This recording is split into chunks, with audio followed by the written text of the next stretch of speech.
Brian Naughton in the house tonight, everybody. I'm pretty excited about Well, thank you the friends I've got coming in to meet me today. So, Well, I'm glad to start the evening off for you. nice, man. Nice. So this is the Minnesota Music Note. And so I kind of went out with this little adventure in mind of kind of digging deeper in with the people that I've met out through the community, but also just trying to extend even beyond that. I really get to know like the shape of community, who's out there, who's doing what, where they came from, what their stories are.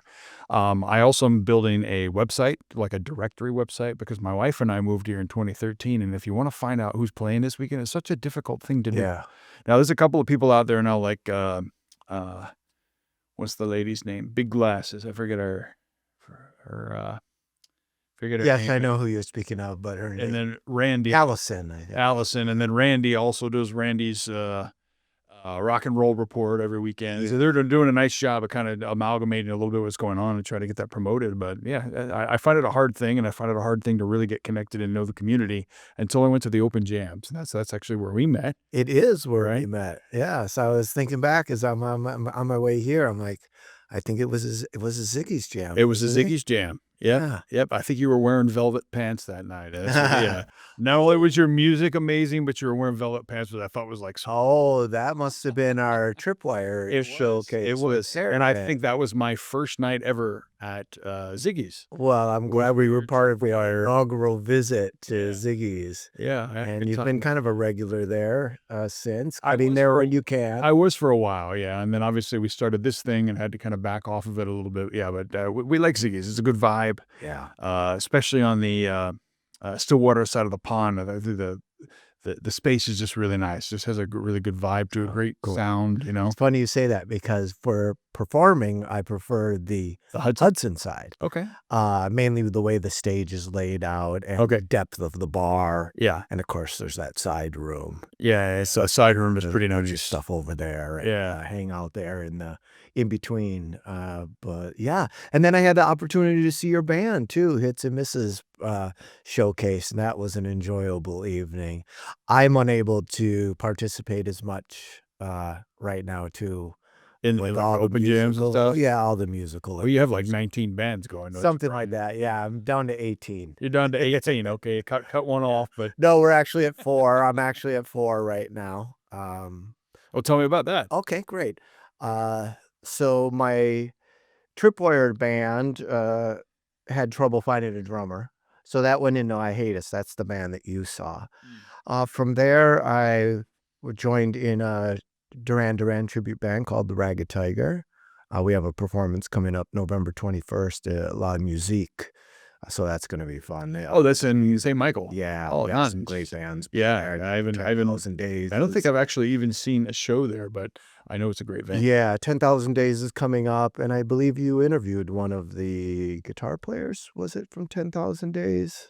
Not yet. Not yet. Maybe that was Matt Alice.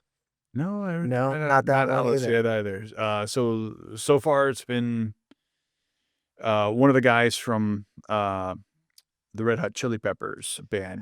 That's maybe where there. they- Rob that's Harrow where they is got- the guitar yeah. player from the Chili Peppers band. So yeah, he's connected obviously with that community. I've met a lot of those people, but I haven't gotten in here yet. So. And 10,000 Days is fantastic. I mean, Yeah. Tool is my favorite band, first of all, but that guy, the singer, the one singer, I don't actually even know his name, but I know of him just because he's such an uber talented person who can incredible. play like any instrument, but his vocals are amazing. And my wife, being a vocalist, really latches on to great vocalists. And so we watched them play at Nordic. It was a couple of years ago. It was like the first tribute fest that they had. It was mostly like heavier bands. And he was with the A Perfect Circle version of your band. And he has like a pedal, an effects pedal. And that's one thing that I think is pretty interesting about that particular guy. He's better use of his effects pedal, I think, than I've seen anybody out here, right? Nobody really quite has mastered it, but he's really mastered when to use it, when to put it in. And I think it just adds that extra element to his vocals, which are already Sometimes you need that extra effects and processing on the voice. especially Just to get those. especially when you're doing like that, the alternative era. Yeah, I do a little doubling in the Ragged Tiger, doing Simon's voice. No, Sometimes just in some of the choruses, you need a little extra oomph there. Yeah, Duran Duran has a little bit of electronics that kinda mix in. It has a Is that what lot you're of saying? Yeah, electronics. so It's how do you guys do amazing. that? That's, probably the particular band that every piece of that band is integral in the way that it's, not just mixed into the music, but in the arrangement of the music. Mm. There's a lot of rock bands, if you maybe it's a 2 guitar, original band, you get away with, doing 1 guitar. Okay. You can't do it with the Duran Duran. You need every little piece Is that of right? that. Interesting. So it is a great syncopation of, musicians and their abilities to make it work. So we're looking forward to that. This will be our second show with the Ragged Tiger. And who's the drummer in that one? Robert. Ah, Robert Luna. Raul Luna's great. Yeah, he has "Smile Like You Mean It," the, Killers tribute, and others. I think he has a Black Sabbath tribute also. Great guy. They're great guys that I'm with. Cat Jackson is our bass player in that. He's also my bass player in, Cracked Actor, which is a David Bowie tribute. Okay. And then in that tribute, we're covering mostly the '70s and the early '80s, the Ziggy Stardust That one I've era. seen. Yeah, you He guys has did the such a library you could spend, right. umpteen amount of time and effort trying to cover his whole library, and I think that was really his claim to fame was in that era, but my favorite artist. Is that right? Yeah, he is my Okay. favorite artist. The first time I was really, hit by David his music, I must have been about 10, living up in Wisconsin, and a clock radio, and it was the station from University of Minnesota in Duluth, and it was Hmm. the song "Changes," Hmm. and just the arrangement of that song coming in with the piano, and Hmm. I was just, like, blown away, so Hmm. that was really where I said, I think this is what I wanna do versus just playing around, singing around in the backyard with my sisters and kinda stuff, So so 10 years old, you'd already got yeah, the choice. I grew up in a musical family, and That's my cool. grandma was a musician, my mom and her aunt were musicians in Chicago, did some 45s of Spanish music, but, have recordings of that. My oldest brother, was probably the prodigy of the family. Hmm. We were still living in Chicago. He mowed lawns for money, and he would buy albums. His first record was a 45, I believe it was "I Wanna Hold Your Hand." One of our aunts gave it to him, Hmm. and I think the other side of that, the B-side is "Dig a Pony." But Hmm. that started his musical journey. He would buy albums. I would listen to whatever he was playing, The Doors, The Stones, The Beatles, and I remember being very young wanting to be Jim Morrison. I think it was the hair, Uh-huh. he He did did that that for sure. and Yeah. great hair, Yeah. and I remember going over to a friend's house, and upstairs, they had a drum set, and there was a Jim Morrison poster on the wall. I'm Mm. like, "Ah." So that kinda started the juices flowing, but, yeah, it was around 10 where I said that I really wanna start, thinking about this a little bit more. Hmm. Back to the bands, I have a Stone Temple Pilots, actually, it's a Scott Weiland tribute called "Crackin' the Halo." We have our first showcase, coming up on 11/5, November 5th at Ziggy's in Hudson. So I Nice. hope you can attend that. Yeah. It's a Scott Weiland tribute, That's but what it you guys did at the Shaws recently too, right? yeah, we Particular covered a band, that couple was of cool. new Yeah. songs there, yeah. Yeah, but it wasn't really a showcase, you just kinda threw in a couple songs. Well, we were asked to come in, and we said, "Well, we might as well do it as that band because those Nice. people are regularly there." Yeah, yeah, So instead of mixing it up, we said, "Well, why don't we just all do it there and kinda get a practice again on right, stage there you together." go. Again, great musicians, but that's, covers Stone Temple Pilots and Velvet Revolver. Cool. And then I have a '90s cover band called Shredding Flannel it's quite a collective of various musicians, Yeah. so I'm not obligated to play every show that comes up or Right. becomes available. That's We get kinda to neat how they pick up did that. choose, and, so then there's other musicians to fill in, or somebody can't make it, we can swap out. Sure. So I like that. It gives me that flexibility because my heart and soul is really in the tributes. Nice. Yeah, and Nice. that's enough of music, to cover everything outside of I think my so. normal It's day of a work, good range, but family, yeah. and love, and all that. Yeah, what other time do you have after, 4 bands? That's what, 4 nights a week of practice, or you guys don't Some of practice them, that often? yeah, some of them, no, we don't practice that often. It'll change based on what kind of show we have coming Mm, up. And once you get, like with the tributes, once you get your set list down, you shouldn't be required to have to practice weekly. mm, You really should be able to come in and know your where and, mm. what your role is and just join together. Something it's usually just tightening some things up, like how did we end that song? Or, Sure, who sure, started sure. this, that kind of thing. Otherwise, it's pretty smooth. Cool, Yeah. cool. So, when's your next show? The Second next second my next playing. actual show is with Shredding Flannel. We're doing, I think a a double booking with, almost halfway there, Okay, eh, which is, a okay, that's couple fun. other That'll people be fun. from, the Jam at the Ziggy's. Yeah, We're over at Jersey's on the 8th. okay.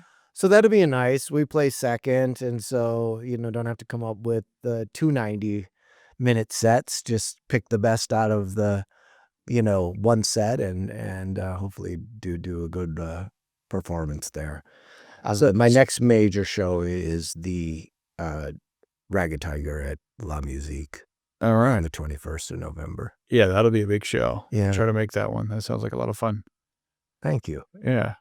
I know a couple of Duran Duran tunes. Can't say I know 'em, 1,000 of them, but I know a couple of them. I like their music, so Yeah, and it's, good beats, good things to get yeah, up and dance. You'll be dancing right in front of your seat. in your Yeah, chair. yeah, that'll be Nice. alright.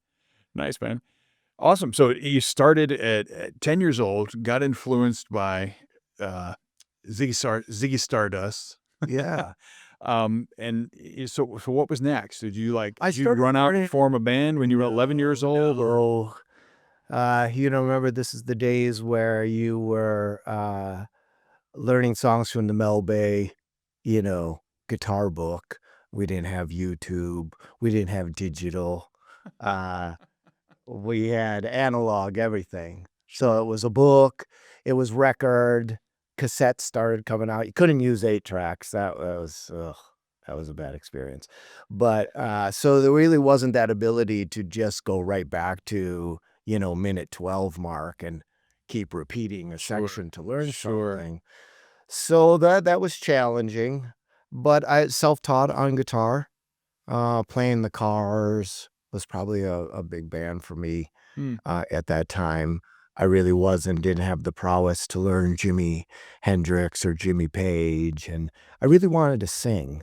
So I tried to find music that was congruent with being able to accompany it with the guitar. Okay. So I kinda grew up doing that way, and that's why a lot of the Bowie, which had a lot of acoustic guitar, Mhm. seemed to fit. Beatles were the big one, Mhm. probably as far as learning, guitar structure.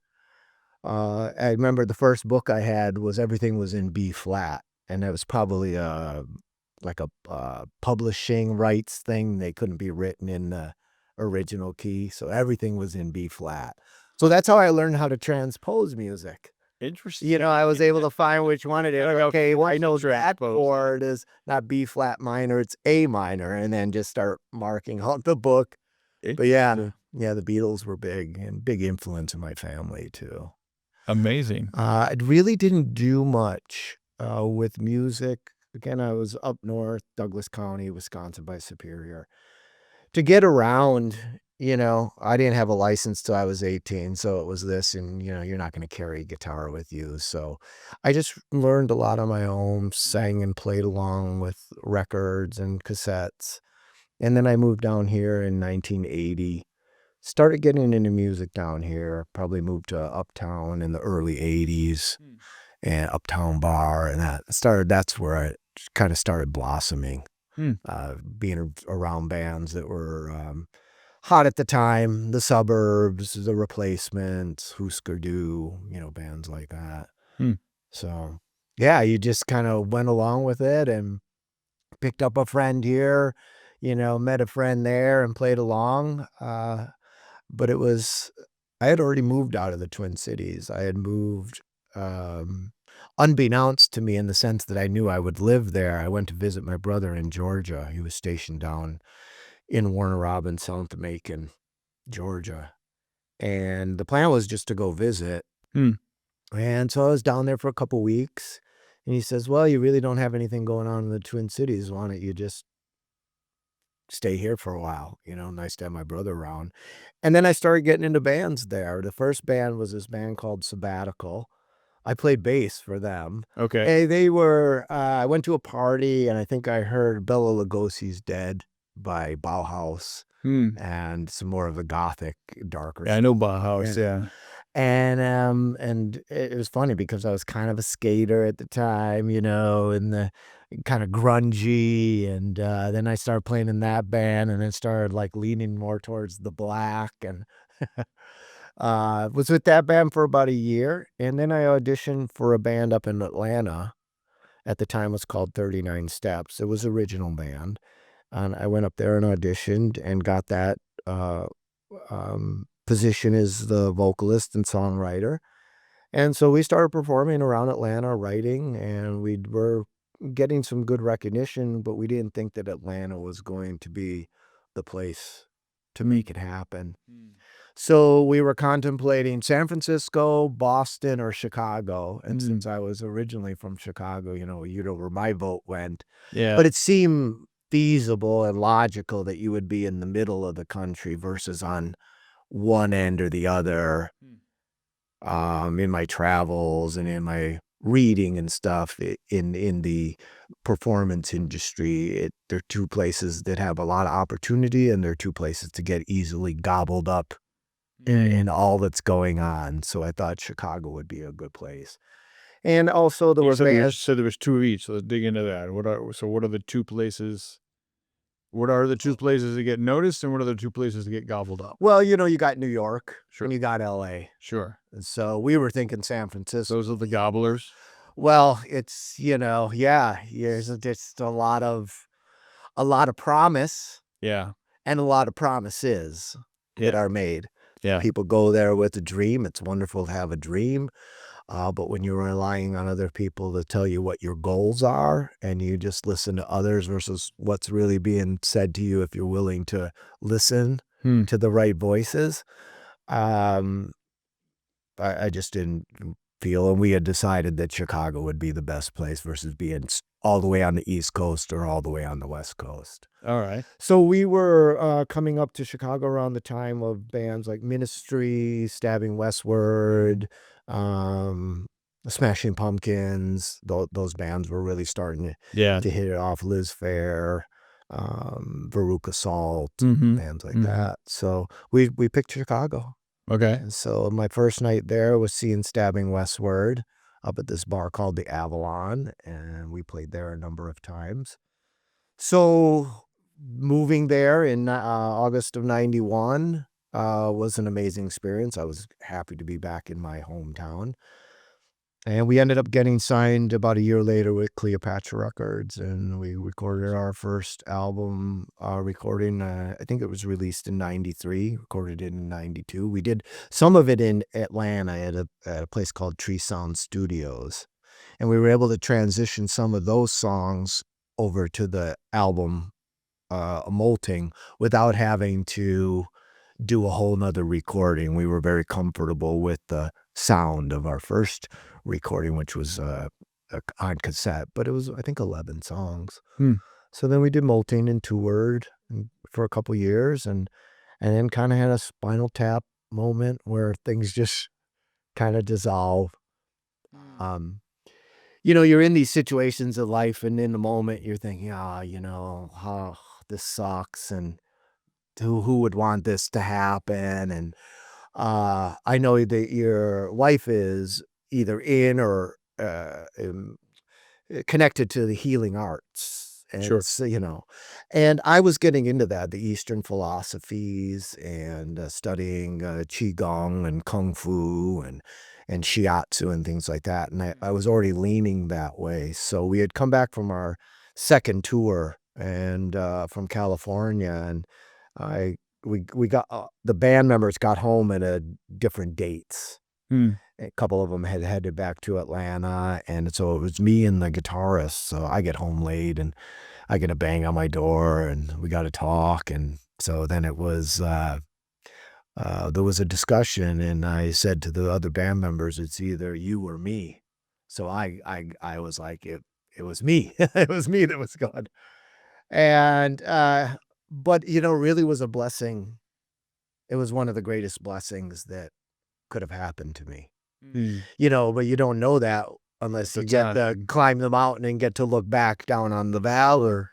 But that led me into my healthcare career, which I'm still actively doing over 30 years. And it's been one of the most successful things that was meant to do and continue to do. Mm. I got married here in 98. I had my first child in 2003. Well, I got married in 2001, my first child in 2003, and then my daughter in 2009. So then music is set aside because you have a family to raise. And then after my son was out of the home and my daughter's doing her own thing, it was Ziggy's. I had that band Tripwired, Mm. and it was the drummer at the time that said, "Hey, you should look into this Ziggy's thing." And he sent it a Facebook Mm. post to me, shared it with me. I'm like, "Oh, this is kind of neat. I've never live karaoke." It's kind of what my vision was. Band karaoke. Yeah, and so it was, I think, January of 23. The first song I did was Wicked Garden. Hmm. Yeah, so that was the first song I did, and there was a guy named Tim that was recording the shows and doing I remember. videos Yeah, I at the remember him. time, and so I, you know, purchased that, and it's good to watch. I mean, I did a good job, but I can hear the nervousness in my voice and kind of Yeah. that I hit all the notes, but I can hear that in my inflection. So it's been leaps and bounds from that first invitation or acceptance into the Ziggy's crowd, the jammers, and to where I am now, here in almost November of 2025. 2025, couple years. Yeah, it's Yeah. a couple years. Yeah. So it's been a whirlwind, Will. Yeah. Yeah, it had. Vegas has done a lot to bring, musicians together, people together. I mean, it's the inspiration, honestly, if I had to trace it back for this thing, Yeah, because I met a lot of musicians, thankfully, through that community. Same thing. I went in nervous as hell and also intimidated as hell. So here's all these different people playing their instruments, and you don't know who's who. You don't know if people are friendly or not, and and it was quite a surprise how friendly and supportive everybody is in right, that community. right, I would have to amazing. say the same about Shaw's. Yep, Everybody yep, there is yep, very supportive. Been to Mad Mike's a few times. It's always been a good experience. It's a yep. little farther out, and all of them tend to be a little more difficult to participate in now with the active endeavors that I have. But when I can squeeze them in, I'm Yeah. more than happy to do it. Well, heck, it's hard to get in sometimes with these things now because 'cause they're so popular, so many new They musicians are. coming through, so, Yeah. but yeah. And it's nice to see that new musicians continue to fill the pocket and get experience out there and hopefully create something Yeah. moving forward if that's, their goal and dream, like many of the rest of us have done. I think there's gotta be, I would imagine 30 bands between the 3 jams that probably have formed specifically out of other musicians that they've Yeah. met, so, yeah. A lot of good, Such lot of good music here. Yeah. There are some times where we're all playing on the same night. Right. Like I'd like to go see you and you, but Yeah. you won't be able to see me either because Gotta make you're a on choice. you're on stage at the same time. Yeah, gotta make a choice, But and then love when to you got see all my kiddos, sometimes friends. you're making the kiddo choice on those days too, and you're like, Yeah, "Oh my god, everybody's playing tonight." very much a family first type of person. Yeah, I love that. In the end, that's one of the best experiences or parts of my life is raising my kids, and I advocate for that. There's sometimes the situations where somebody's like, "Oh, I've got this going on with my family." I'm like, "You go take care of that." Yeah. That's really what it comes down to. The rest of the stuff is, yeah, wonderful, but nowhere in the amount of value is as far as I believe versus being with your family. So hopefully, they are receptive to the things we wanna do, on our own as an individual, Yeah, but so sometimes it is a balancing act for between sure. dad or husband, or, lover Yeah. the things that you wanna do on a personal level. That's right, right? You have to it's an amazing ongoing, shifting balance that you have to work on, but tell me about kids, where are these kids now? What are the kids up. My son's 22. He's preparing for quite an extended trip coming up. Some of the cities he's planning on visiting, I wouldn't necessarily advocate for, but he's an Okay, urban explorer. okay. So he, not to get too much into details of what he does, I don't want to incriminate him, but he enjoys exploring the urban parts, I don't want to say dilapidated parts, but maybe industries or buildings that Hmm, one time were thriving, and hmm. he goes in there and finds his way through and records it and Interesting. shares it with the other people that like, doing that. So Okay. I know he'll do Chicago, St. Louis, it's going down to New Orleans, then it's going down to Miami or something like that. He's taking a couple weeks off with his girlfriend. My daughter plays guitar, started out in the ukulele and moved to guitar.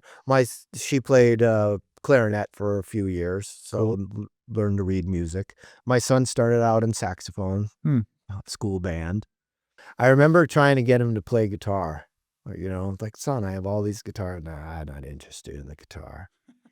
And then one day I come home and I hear him in the basement on one of my keyboards, and I think he's playing the theme song to The Walking Dead. Uh-huh. And then from there, it was other horror movies, all that dissonant, Uh-huh. you know, uh, He found his space, he huh? found his space, and then next thing you know, the drum set was set up downstairs, and he's playing drums and bass to Metallica, and he went through this thing of Metallica. It was Metallica, Metallica, Metallica, and I think he cut his teeth mostly on Metallica. Nice. And then started venturing out to kind of be more eclectic, bands like U2 and Radiohead Mm, and Alice in Chains, and just mm. started venturing out. David Bowie, one of his favorite songs is a David Bowie song called Absolute Beginners. And I came home from work one day and he's downstairs playing it, and so That's I gotta came be down and picked like up a full circle moment right, for picked you, up right? Yeah. the mic and just, look on my phone, get the lyrics, and just started singing along. Wow. It was a really cool experience, That's nice. so, I'm glad to see them, developing the love of it and the skill. Whatever they choose to do with it is their own. Sure, Yeah. sure. Yeah, I'm glad that you said something about the joys out of being a dad. 'Cause I think that's by far the coolest job that I've ever had in my life. Right? Just when I got married to my wife, it was a buy one get two free deal. So Okay. got married. Suddenly, I had a wife and kids all on the Mhm. same day, and Carl and Cyril were pretty small, so Wonderful, I was yes. instant dad, on day one, and we've been tight ever since. And then we've got two other smaller ones, and our whole family is super tight. Oh, that's But wonderful. yeah, and I think it has to do with how we lay down the structure and the environment in which we create. So I would have more. My wife says I need to get a new wife if I want no more kids, but I would. So this is our baby now. Uh, This is our newest child, well, podcast crew. nurture it well. Yeah, for sure, for sure. Cool, man. So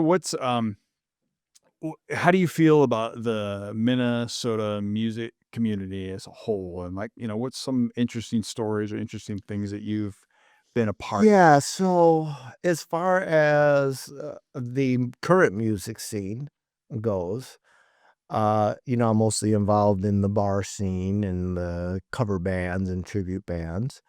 Um, a lot of us seem to use Facebook for our, advertising, and sometimes I wonder if it's the algorithms of Facebook, because you have, a couple thousand friends and you have 3 people, see your so it makes you wonder how you Yeah. do that, and I'm assuming Facebook would prefer that you start creating business ads, and if you pay for it, they'll get it out there. Back in the day, it was city pages. Mm. That's where you looked in city pages and you saw who was playing I where. remember those. And you used to be Yeah. able to get the little pamphlet as well in all over Exactly. town. Our Yeah. stuff stapled onto the poles around town, Right. and, if you could find a spot to get a staple in there, it was, Right. you felt good.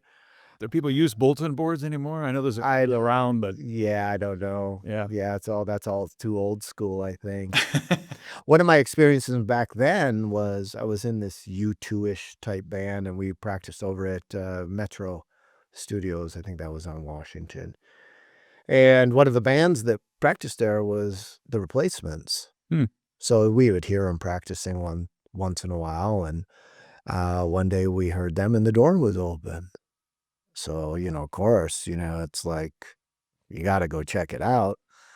So all 4 of us go up there, all bright-eyed and bushy-tailed, I'm sure, and, all the Replacements, and Paul Westerberg calls us in, and he's like, "Hey, come on in, come on in." So we're standing there a couple of minutes, and, they finish their song. He's like, "Hey, you guys got any beer?" Like, Paul Westerberg is asking us if we got beer. I think we had just bought a 24 pack of something. So we run over to our little fridge in our room and we grab it and we're like, "Oh man, we're in now." And we bring it and we set it down and we sit down. They finish their song and he goes, "Thanks. Now get the fuck out of here."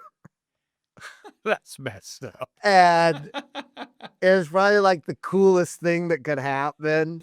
Like we just got dissed by Paul Westerberg. Like what else was he gonna do? Like start talking to us about what we're doing? Right, would hang out with you guys a Yeah, lot. you kind of, let me get to know you. But jump ahead a few years. This is when I was in living in Georgia. I was already living in Atlanta, and I went and saw the Replacements at a club called Center Stage. Hmm. And I'm up front and he's singing Androgynous. Here comes Dick, he's wearing a skirt, something, something, something, literally singing that because he seemed to forget words all the time. And I'm singing along. And he's like, "Well, if you think you can sing it better, you get up here and sing it." So I got up in front of like 4,000 people and sang Androgynous. So Wow. that was a cool experience and met the guys from REM out at the Really? little, I think it was called the Encore, little like club or bar off to the side. Interesting. Yeah, those were probably my best days of running into musicians and partying with musicians was my Atlanta days and then the beginning of my days in Chicago. Hmm. And you almost felt, not felt, but whenever you could get into the mix, you were looking to, not as a fan per se, like, "Oh, I'm next to so and so." You really wanted to do it because you were trying to network. You were Mm. trying to possibly create an open door. Maybe they would remember you, or maybe you'd get a name, or maybe you'd have something that could help you move the ball forward with Mm. what